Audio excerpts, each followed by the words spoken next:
بسم اللہ الرحمن الرحیم۔ کسی شخص کی نیکی اور دینداری کا صحیح اندازہ اس بات سے ہوتا ہے کہ لوگوں کے ساتھ اس کا سلوک کیسا ہے۔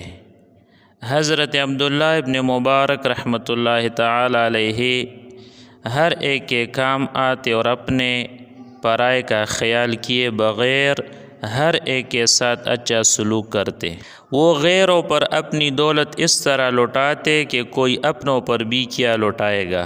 حج کے لیے تو ہر سال جاتے ہی تھے۔ بہت سے لوگ آپ کے ساتھ چلتے۔ سفر پر جاتے ہوئے آپ صرف اپنے ہی کھانے کا انتظام نہ کرتے بلکہ اپنے ساتھیوں کے لیے بھی کھانے پینے کا انتظام کر کے چلتے۔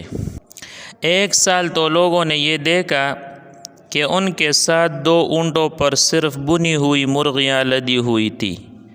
حج کو روانہ ہونے سے پہلے اپنے تمام ساتھیوں سے کہا کہ اپنی اپنی رقمیں میرے ساتھ جمع کرو۔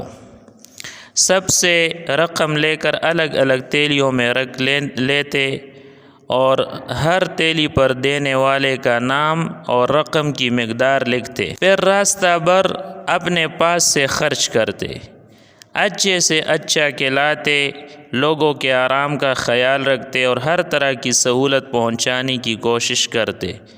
حج سے فارغ ہو کر مدینہ پہنچتے تو ساتھیوں سے کہتے کہ اپنے گھر والوں کے لیے ضرورت کی چیزیں لینا چاہو تو لے لو۔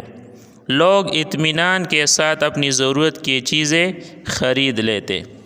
حج سے واپس آ کر اپنے سارے ساتھیوں کی دعوت کرتے اور پھر ہر ایک کو اس کی تیلی رقم سمیت واپس کر دیتے۔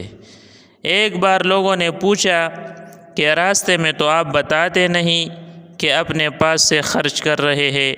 فرمایا کہ اگر پہلے سے لوگوں کو بتا دوں کہ اپنے پاس سے خرچ کر رہا ہوں تو کون آسانی سے تیار ہوگا کہ راستہ بھر میرے مال سے کھائے اور گھر والوں کے لیے ضرورت کا سامان خریدے۔ اس بہانے مجھے موقع مل جاتا ہے کہ میں اپنا مال ان لوگوں پر خرچ کرنے کی سعادت پاتا ہوں جو اللہ کے گھر کی زیارت کے لیے اپنے گھروں سے نکلتے ہیں۔ کھانا ہمیشہ مہمان کے ساتھ کھاتے اور ہمیشہ ان کے دسترخوان پر کوئی نہ کوئی مہمان ضرور ہوتا۔ فرماتے کہ مہمان کے ساتھ جو کھانا کھایا جاتا ہے اس کا حساب نہیں ہوتا۔ پیسے سے بھی ہر ایک کی مدد کرتے۔ جہاں کسی کے بارے میں معلوم ہوتا کہ مقروض ہے اور قرض مانگنے والا اس کو پریشان کر رہا ہے، بے چین ہو جاتے اور جس طرح بھی بن پڑتا تھا اس کو قرض کے بھاری بوجھ سے چھٹکارا دلاتے تھے۔ اللہ تعالی ہم سب کو ان اکابرین کے نقش قدم پر چلنے کی توفیق عطا فرمائے۔ وما علینا الا البلاغ۔